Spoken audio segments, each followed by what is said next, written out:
stage for small token of appreciation and felicitation.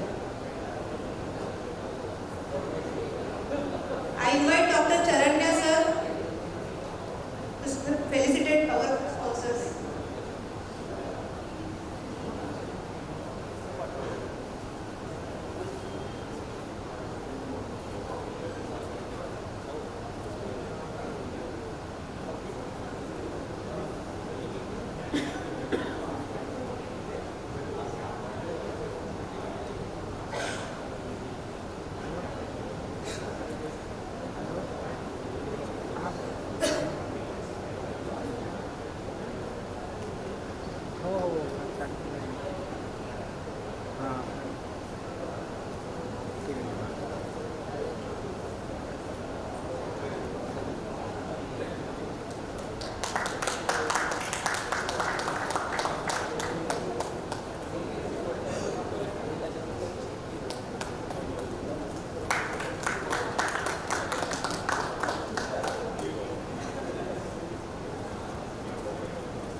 Let's begin our next session with famous intensivist.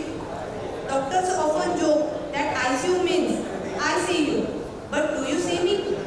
But here is one man who sees it all. Director of ICU at Kothari Hospital, a brilliant intensivist trained in UK and Australia. He speaks on challenging cases in critical care. Please welcome Dr. Vatsal Kothari sir.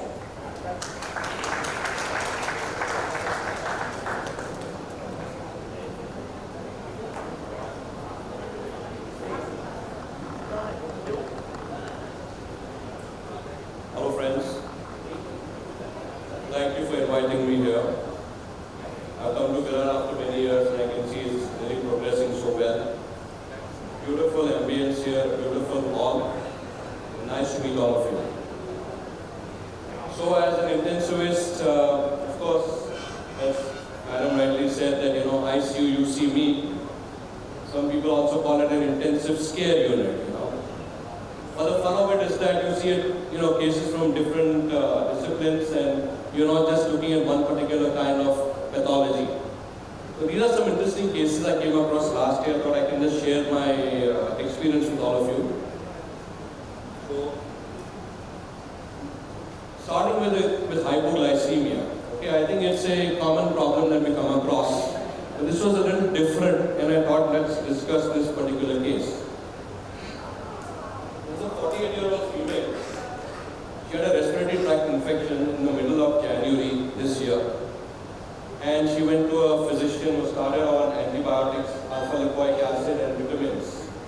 She took it for about a week and then started developing dizziness with sweating and excessive hunger from around 3 to 4 days after she finished her course of treatment.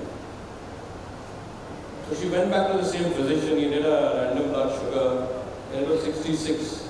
She was referred to our hospital. Now, when we talk about hypoglycemia, we must remember one thing, that the hypoglycemia is much more dangerous than hyperglycemia. And hypoglycemia kicks in certain counter-regulatory mechanisms because the body, especially the brain, survives purely on glucose. We all have seen situations where when the sugar drops precipitously, you can have irreversible brain damage. So the body tries to protect itself, with an increased sympathoadrenal outflow. And that obviously increases the palpitations, causes increased arousal, causes tremors in the fingers, and there is sweating and hunger also. And this hunger is what drives people to go and have sugar so that they can ameliorate the hypoglycemia. At the same time, there is release of epinephrine from the adrenal medulla, which acts upon the liver, causes glycogenolysis, gluconeogenesis, it increases the sugar in the blood. And in the pancreas, the insulin secretion is shut down, glucagon is released so as to increase the counter-regulatory effects and increase the blood sugars. So this was obviously playing a role in this lady's symptoms. This lady had been previously admitted 10 years before in a hospital for a colloid cyst of the third ventricle. Then she had also had post-operative meningitis. She had got better, then she had been sent back home. When I saw her again in the A&E, the patient was confused. She was my old patient. And the patient was confused. She had a random blood sugar of just 60. So we sent off a blood, including in HbA1c. And the following differences are what I usually consider in the case of hypoglycemia. One was an overdose of anti-diabetics. Had she been taking, because she had been diagnosed with having high sugars recently. The other was, could she have developed something called as an insulinoma, which is a beta cell tumor of the pancreas. And the third was, could there be an autoimmune syndrome where there are antibodies produced against the insulin receptor. So she was started on 10% dextrose infusion, shifted to the ICU. However, on the 10% dextrose the next morning, the sugar was just about 70 milligrams per deciliter. So in spite of giving her dextrose, the sugars were low. So we sent her in simultaneous insulin and C-peptide levels. The insulin level is more than 1,000. Okay, the normal is less than 70, and that was along with the sugar of being 70, and the C-peptide was 26. Now you know that when insulin is secreted from the pancreas, from the beta cells of the pancreas as pre-proinsulin, there is also, it's made up of C-peptide and insulin. And normally when this goes by the portal blood flow to the liver clears the insulin relative to the C-peptide. So normally when you look at the insulin to C-peptide ratio, it's usually less than 1. However, this was very much in the positive. Now if you have something like an insulinoma, where the insulin is being secreted by the pancreas, the insulin to C-peptide ratio is going to be less than 1, because from the pancreas the blood flow goes to the liver, and the liver is where the clearance is going to occur of the insulin. However, here the ratio is very high. But to be on the safer side, we did a contrast CT scan of the abdomen to look for an insulinoma, and that was negative. Sent off the insulin autoantibody, which came back as 100, with the normal being 0.4 units per ml. So we thought of a condition called as a Hirata syndrome. Has anybody here heard of Hirata? Okay, this was described in the 1970s by a Japanese physician. Okay, and it's an interesting condition. Essentially, it can cause not only in diabetics but also in non-diabetic spontaneous hypoglycemia. There are autoantibodies which are produced against insulin. Okay, and they actually bind the insulin and do not allow it to be released, so that when there is a meal and there is a sugar which is released, the insulin is not it's not released at the same time, because normally the sugar goes to the beta cells of the pancreas and stimulates the insulin release from the same.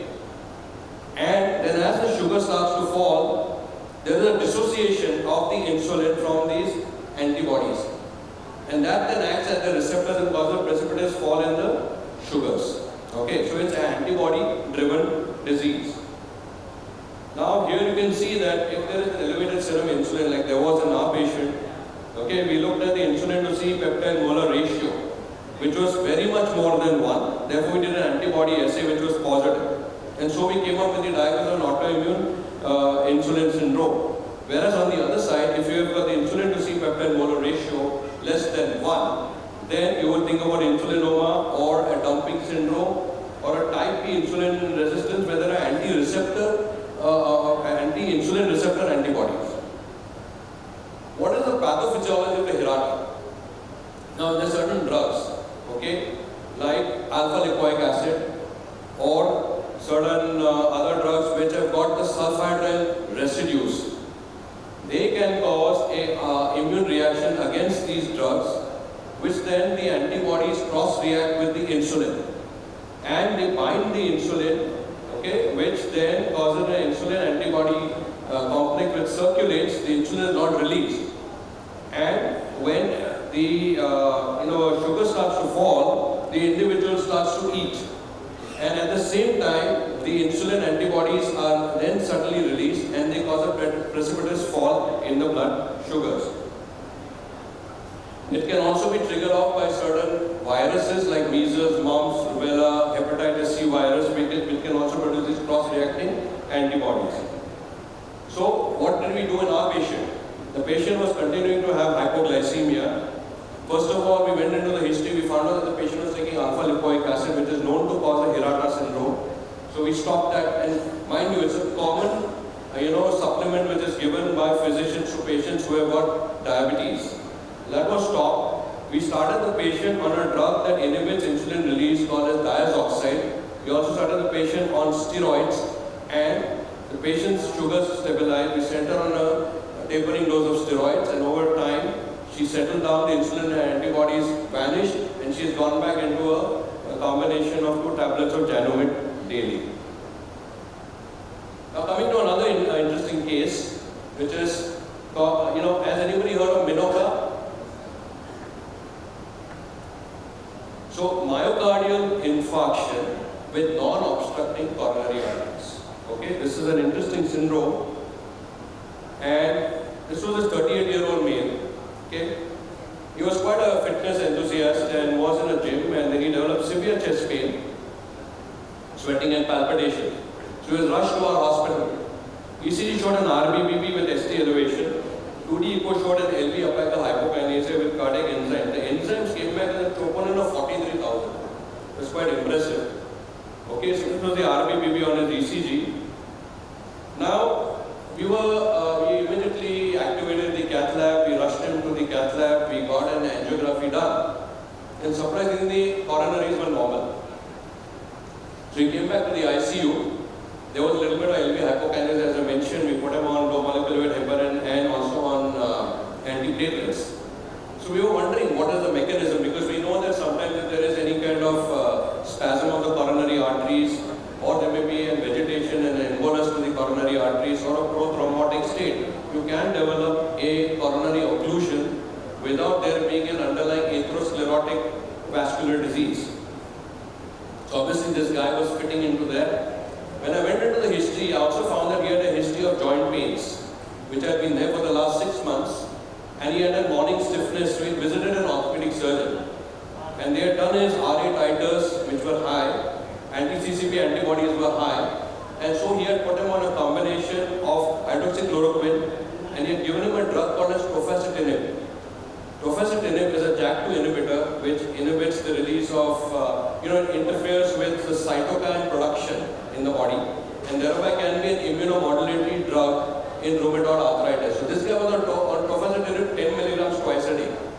Okay, so when I went back and looked into the literature of tofacitinib, it is known to cause a prothrombotic state. It is known to increase certain inflammatory cytokines by suppressing others.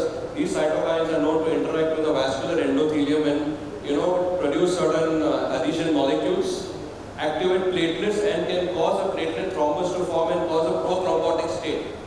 This is what happened in our guy. Okay, and this particular picture is showing that there is an important protein called as thrombomodulin, which cuts down the prothrombotic pathway by interacting with thrombin, and it also activates fibrinolysis. So this tofacitinib also interferes with thrombomodulin, and thereby you can get a prothrombotic state. This is what happened in our patient. Okay. Now, initially, I of course thought that this guy could be having myocarditis or stress cardiomyopathy, because that's one of the other differentials for an acute coronary syndrome with normal coronary arteries. And he did have some LV hypokinesia. But he had not done any kind of unusual physical activity, did not have any recent viral illness. Therefore, myocarditis or a stress cardiomyopathy was less likely. And given the history of tofacitinib, our diagnosis was tofacitinib-induced prothrombotic state with an acute myocardial infarction with normal coronary arteries. So, he was, I put him on a small dose of ecospin. We repeated the echo after 3 days, showed that there was an improvement in the ejection fraction. And then he was discharged on single antiplatelet. He recently followed up. His echo was normal. I stopped his antiplatelets, and then he was discharged from follow-up. Okay, now have you all heard of the Norse gods? Thor, god of thunder. Yeah. Thor's Day. We have Thursday, which is named after the Norse god Thor. research relating to Scandinavian gods. Okay, so this is another interesting case we came across recently. A 17-year-old female. She went to a wet and dry waterfall in Lonavala in mid-July this year. Then she developed a bit of fever, she took Crocin. Then she developed that she got some lymph nodes, headache, went to a family physician, was started on antibiotics. She started feeling unwell when she went to college, then developed progressive weakness. It was like somewhat like a viral syndrome we felt initially. Then soon she developed vomiting early in the morning, then giddiness, syncope, started losing balance and started having seizures. And rapidly became, partially comatose, was taken to a nursing home, found to be hypotensive. Had multiple episodes of generalized tonic-clonic seizures. There in that nursing home, she was intubated and put on a ventilator and shifted to our hospital. And she had one of the worst kind of status epilepticus I have seen. Okay, the seizures just wouldn't stop. She kept on seizing. So initially, of course, we gave her midazolam, then we gave levetiracetam, then we gave phosphenitoin, then we gave valproic acid. Then we went on to give phenobarbital, okay? Then we went on to give lacosamide, clonazepam, clobazam, it just won't stop. And she had this little bit of fever after going to that particular waterfall, so I thought that this could be some kind of meningoencephalitis. So while seizing, of course, we did a lumbar puncture. The lumbar puncture did show slightly raised protein, slightly raised cells, more of lymphocytes. We thought, could this be some kind of lymphocytic meningitis? We sent over biofire, that came as negative. We got a biofire done on the CSF for Japanese bee encephalitis, because Japanese bee is a flavivirus which is related to dengue and chikungunya and Zika, and that has a neurotropic effect. Have you all had any cases of Japanese encephalitis here in Virar? I've seen a few in Mumbai. It's not that common, but can be quite devastating. So we got that also checked. We sent off the CSF to the National Institute of Virology also in Pune, to look for JAP-P and Western equine encephalitis and other encephalitis viruses, but that also was negative.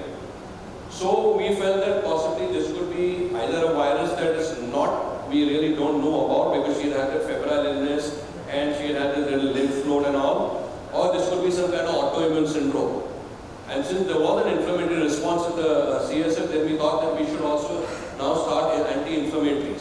So we gave a pulse methylprednisolone, the seizures continued. So we then did plasma exchange, because thinking that this could be some kind of autoantibody disease. We also set up our autoantibody profile. There are NMDA antibodies and other antibodies which can also cause autoimmune encephalitis. That also came back as negative. But we had to do something. It was a young lady, young girl. And then after the plasma exchange, we did intravenous immunoglobulin. She started showing some response. We then gave her tocilizumab. And finally the seizures have settled down. She's beginning to wake up. She's beginning to interact with her parents. Okay, and we are in the process of now even coming off the tracheostomy. So this was her CSF, when initially I had done the CSF, and that was a protein of 106. Sugars were more or less normal, more like either an inflammatory meningoencephalitis or a viral meningoencephalitis. Her real-time PCR on the CSF was normal. This was an MRI which showed a lot of cytotoxic edema. You can see in the cerebral cortex, in the caudate nucleus, in the basal ganglia, and the thalamus, there is a lot of cytotoxic edema because of the continuous ongoing seizures. We also did a PET scan because there was this lymph node and we were just wondering could there be some hidden lymphoma in her which is then generating a paraneoplastic. Because when you got seizures which are not settling down, you kind of looked at the infectious side, you looked at the immune side, you can have paraneoplastic causes of seizures. Okay, so we were looking for some hidden lymphoma. We got the PET scan which was in multiple lymph nodes. We did the lymph node biopsy, but that was unremarkable. It just showed a reactive hyperplasia in the lymph node, but did not really show any kind of obvious lymphoma or other kind of lymphoproliferative disorder. So we made the diagnosis of NORS, new onset, refractory status epilepticus. And there is a subset of that called as FIRES, that is febrile So she was nodes plus fires. Okay, and this fire obviously generated hell in her. And but we have been fairly successful in controlling it after giving so many anti-epileptics, so much immunotherapy, and she's now beginning to settle down. So that I think it's going to turn out to be a relatively successful outcome. This was a PET scan, this was a lymph node biopsy, and this was what the Japanese encephalitis virus testing. This was the NIV, where we check for Japanese encephalitis, West Nile, strep typhus, HSV. These are the common ones for refractory status epilepticus in viral meningoencephalitis. This is the patient. This was the EEG showing the very, very characteristic electrical storm which was going on in the brain. So, weaning off the anti-epileptics, weaning from the ventilator, she's already speaking well, and now she's being mobilized and rehabilitated. So this is, of course, one of the pathways that we had followed in treating her, and there are these algorithms for treating status epilepticus. I'm not going to go into too much of detail in the same, but we had used most of these drugs, and also in her, in terms of the immune therapies, we used IV methylprednisolone, a ketogenic diet, and then we had given her tocilizumab. Prior to the tocilizumab, we had also given her IV immunoglobulin and plasma exchange. Okay, so now all of us want to go the extra mile. We got marathoners here also in the audience. Yeah, this is an interesting case that was referred to us a few months ago. This is a 54-year-old female, came in with right lower pain and swelling since 8 days. She did not have any obvious inciting event. She had not been, traveling and not had any kind of trauma to the limb. And then she developed exertional dyspnea, was admitted in an outside hospital. She rapidly went into hypoxemia and into a shock state. So there they diagnosed her with deep vein thrombosis with pulmonary embolism. She was started on low molecular weight heparin and transferred to our hospital. When she came to the A&E, she was hypotensive, BP was about 80 systolic on 0.2 of NORAD, and she was needing about 8 liters of oxygen. So I started on intravenous thrombolysis in the A&E. In about 2 or 3 hours, she did not really get better. So I called in the intervention radiology people and I said, guys, you need to come in and do something about this. So she was taken into the cath lab, they did a pulmonary angiogram. She had large emboli in the pulmonary circulation in the main pulmonary arteries. And they went ahead with the thromboaspiration and in situ catheter-based thrombolysis. But she kept on worsening, she became more and more hypotensive, lactate started going up, the kidney started shutting down. So then we had to support the circulation, so we initiated VA ECMO. Okay? So we know arterial extracorporeal membrane oxygenation. So then there was an improvement in her hemodynamics that bought us some time. So the patient on the VA ECMO, and of course these are other patients here. Now let us understand one thing about massive pulmonary embolism. It's interesting, it's one of the subsets of shock, which is called an obstructive shock. We know that shock is, there is a hemorrhagic shock, there is a septic shock, there is a cardiogenic shock, okay, there is a distributive shock where you've got anaphylaxis and you've got a high spinal cord injury. But you can have obstructive shock, obstruction to the filling of the heart. And here pulmonary embolism is one of them, the other is tension pneumothorax, the third is a pericardial tamponade. This patient, what happens when you have got a large pulmonary embolus, it blocks the outflow of blood from the right ventricle. So the right ventricle starts to fail, it starts to dilate. As it dilates, the wall stress increases. Okay. As the wall stress increases, then you need a pressure differential in diastole for blood to flow from the aorta through the right coronary artery to the right ventricle. Now the right ventricular pressures are going up, that pressure differential is falling. The RV is not able to put blood into the left ventricle. So the left ventricular preload goes down, the left ventricular stroke volume goes down, the blood pressure falls. So the mean arterial pressure falls. The mean arterial pressure has fallen on one side, the wall stress in the right ventricle is increased on the other side. So there is no blood flowing across from the aorta to the right ventricle and you start getting a right ventricular ischemia. So it starts to dilate even more.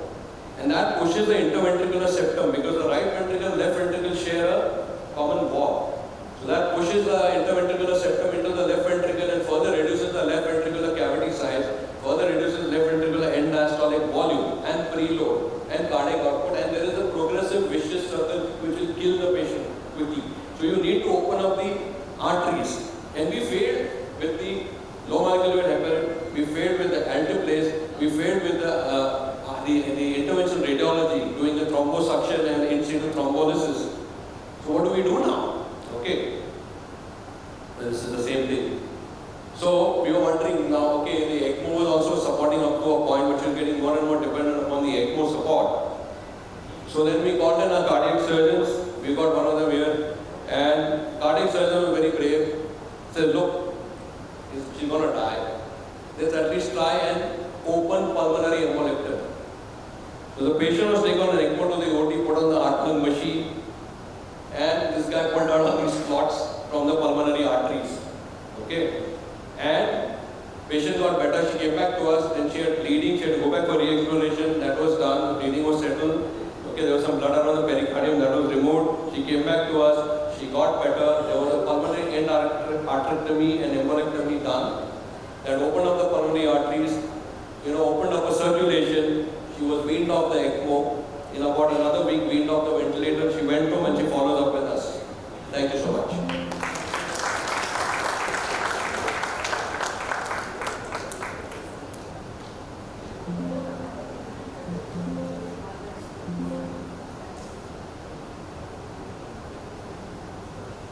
Any question? Any questions from the audience?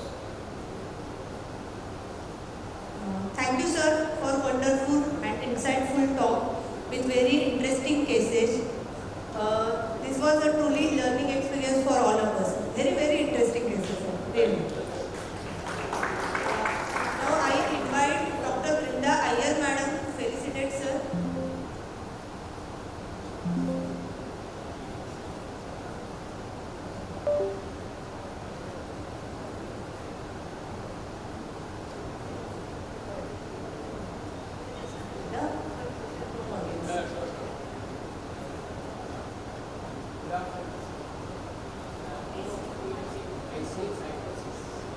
Quite commonly, that's a good question because, see, as I said, ICU can be an intensive care unit and patients who are awake and then especially elderly patients who are above 70 years of age. See, there are disturbances in the day-night cycle. Then you give medications for pain like fentanyl, you may give medication for sedation just to kind of calm them down, but it can also disorient them. They can have underlying problems like cardiac dysfunction, decreasing the blood flow to the brain, or they can have hepatic failure, renal failure, and then you're giving antibiotics. Like many of these beta-lactams can irritate the brain. So it is quite common, in fact, and we had to kind of prematurely also transfer patients out because of ICU psychosis. When you can't? When we can't. Okay. So one is, I've got my colleague here, Dr. Shweta. She's a great believer in morphine. Morphine helps a lot. Okay. Then I call in our psychiatrist, Dr. Ajinkya. He comes in, he says, either we give quetiapine or olanzapine, or if there's a problem with sleeping, we add melatonin in the night. Okay.